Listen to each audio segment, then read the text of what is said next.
Hello,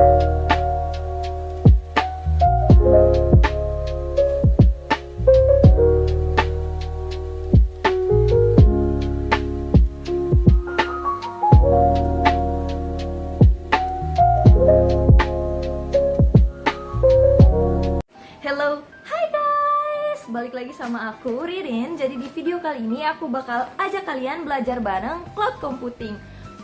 Penasaran gak sih kita bakal belajar apa? Langsung aja yuk ke materinya, let's go. Nah, kali ini kita bakal belajar tentang lab persisting data. Pada section 5.5 Red Hat untuk membuat, mengimport, dan menggunakan volume di sebuah aplikasi URL shortener yang berjalan di kontainer. Pada lab ini, kita akan menggunakan volume untuk menyediakan persisten ke aplikasi. Pada lab ini juga, kita akan menggunakan aplikasi URL shortener untuk memperpendek URL di mana terdiri dari 3 kontainer, yaitu database container, backend container, dan front-end container. Kode sumber untuk backend dan front-end container tersedia pada directory persisting-lab yang berada di dalam do188 subdirectory solutions setelah mengeksekusi script lab-nya. Nah, di sini ada beberapa catatan yang perlu kita ikuti. Yang pertama, backend menggunakan nilai default untuk user, password, dan database untuk kesederhanaan. Backend menggunakan nama database container untuk menemukan IP address database. Karena itu, jangan mengubah nama kontainer database-nya, yaitu persisting-db. Frontend menggunakan Nginx untuk meneruskan perintah dari localhost 8080 ke persisting-backend 8080. Karena itu jangan mengubah nama kontainer backend-nya, yaitu persisting-backend. Jika frontend berhenti setelah dijalankan, maka kita akan menjalankan perintah podman logs persisting-frontend untuk memeriksa log. Jika aplikasi tidak berjalan atau tidak responsif akibat salah satu kontainer dihentikan, maka hentikan semua kontainer dan jalankan kembali dengan urutan database, backend, lalu frontend. Sebagai user student pada mesin workstation, kita harus mengeksekusi lab start persisting-lab untuk menyiapkan lingkungan kerja.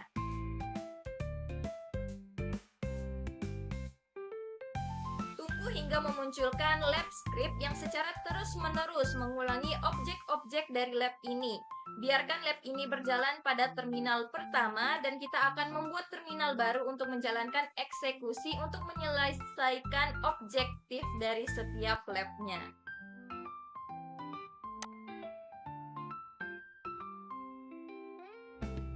Nah, pada lab baru ini, pertama-tama kita akan menjalankan perintah podman volume create postgres-fold untuk membuat volume dengan nama postgres-fold.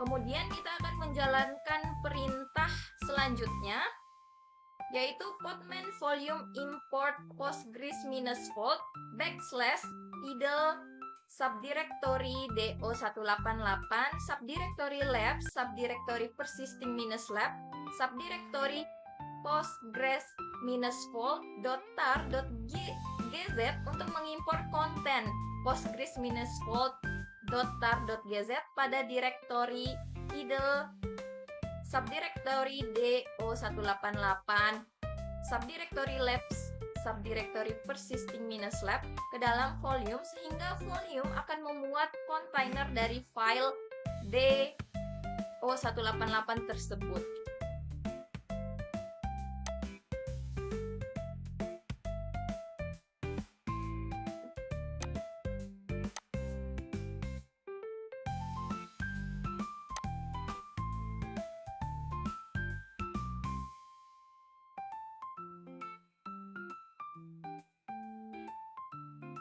Berikutnya kita masuk ke langkah 2.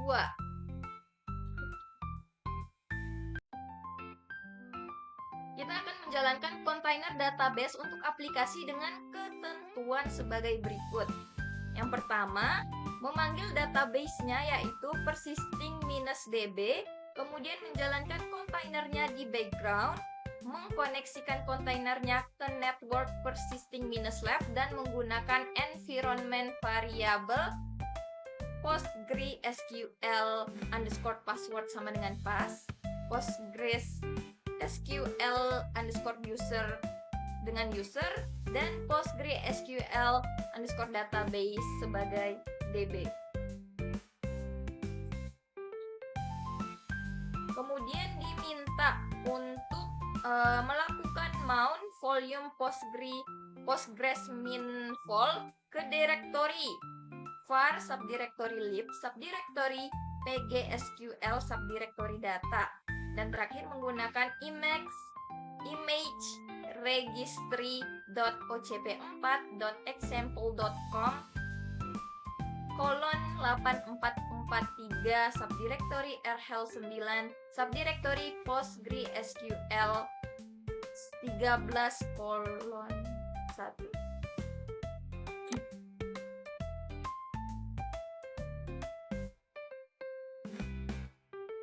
Selanjutnya kita akan mengeksekusi perintah podman network create persisting-net untuk membuat network dengan nama persisting-net.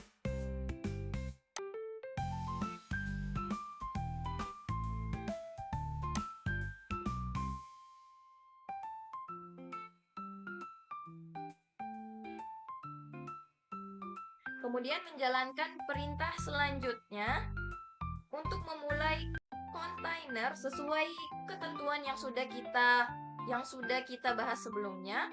Kemudian tunggu hingga proses pembuatan kontainer ini terselesaikan.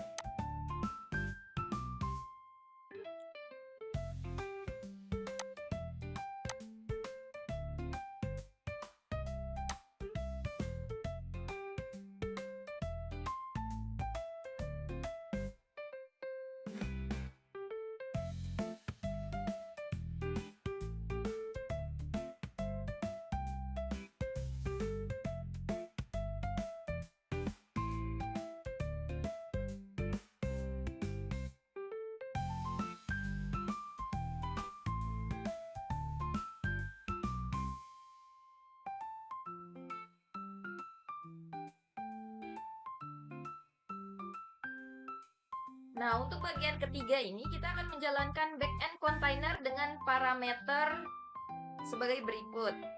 Yang pertama, memanggil container dengan nama persisting-backend. Yang kedua, menjalankan container di background. Yang ketiga, menggunakan variabel environment db-host persisting-db. Selanjutnya, mengekspos port 8080 pada mesin untuk merutekan perintah ke port 8080 di dalam kontainer, menghubungkan kontainer ke network persisting-lab dan menggunakan image registry.ocp4.example.com :8443 subdirectory red hat training subdirectory podman -url shortener -backend. Dengan mengeksekusi perintah podman run -name persisting-backend -d /e dbhost sama dengan persisting-db -p 8080:8080 persisting-net /registry.ocp4.example.com :8443 subdirectory red hat training subdirectory podman -url shortener -backend.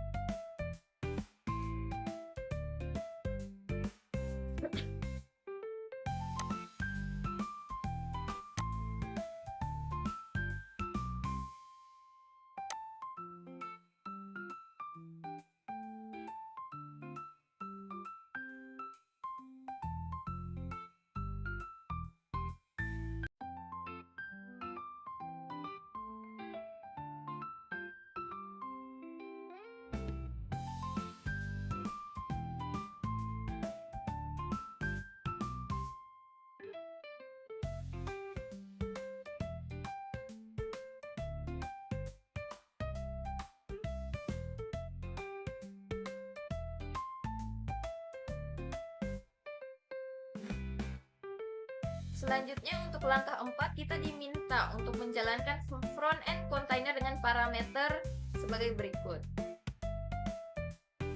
Yang pertama memanggil container dengan nama persisting-frontend, menjalankan container di background, mengkoneksikan container ke network persisting-net, mengekspos port 3000 pada mesin untuk merutitkan permintaan ke port 8080 di dalam container, menggunakan image registry.ocp4.example.com :8443 subdirectory Red Hat Training subdirectory podman -url shortener frontend.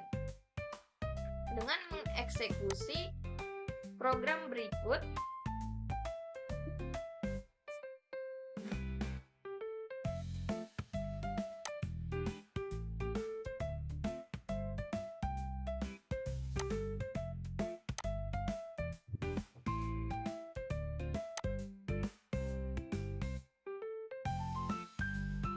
untuk -name itu untuk menyatakan nama frontend, -d menyatakan bahwa itu berjalan di background, -net itu merupakan nama network, dan -p adalah port. Misal dari port 3000 ke 8080.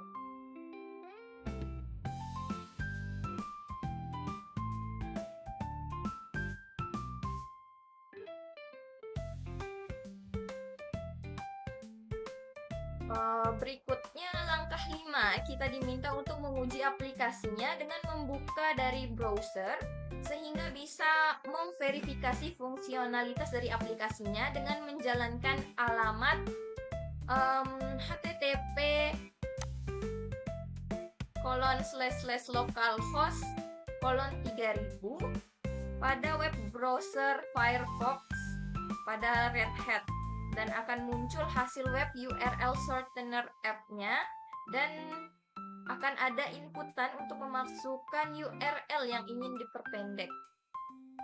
Sekarang mungkin kita akan langsung coba mengetesnya.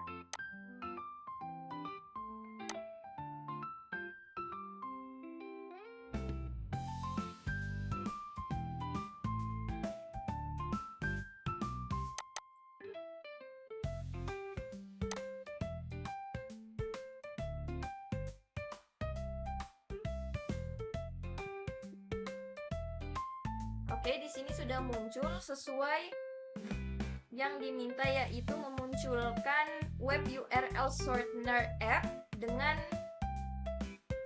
bagian inputan untuk memasukkan URL yang ingin kita perpendek. Nah, selanjutnya kita diminta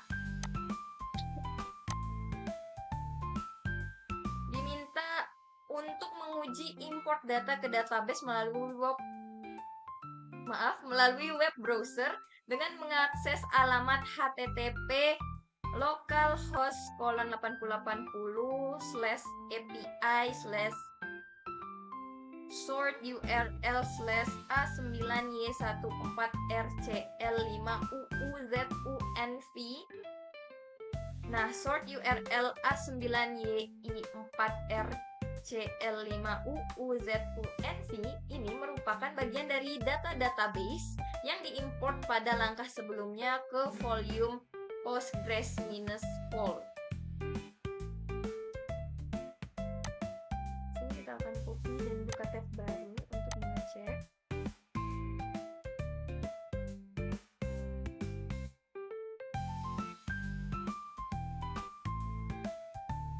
Nah, di sini akan memunculkan hasil data import has been successful. Kita lihat apakah kita punya, kan seperti itu juga.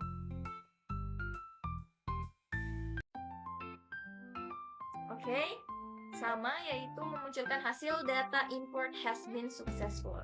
Nah, dengan hasil pengujian yang telah sesuai ini, kita dapat mengakhiri labnya dengan mengeksekusi perintah lab finish persisting-lab untuk menghapus seluruh sumber daya terkait dengan penyelesaian proyek ini.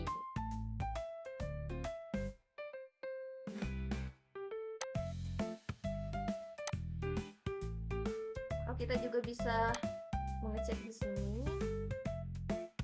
sudah 7 passing dan 0 falling. Kita juga bisa menghentikan lap dengan cara menekan Y pada terminal pertama ini, atau menggunakan lap finish persisting pada lap kedua. Nah, di sini saya akan memilih cara yang untuk menekan Y pada lap pertama, pada terminal pertama setelah, maaf ya.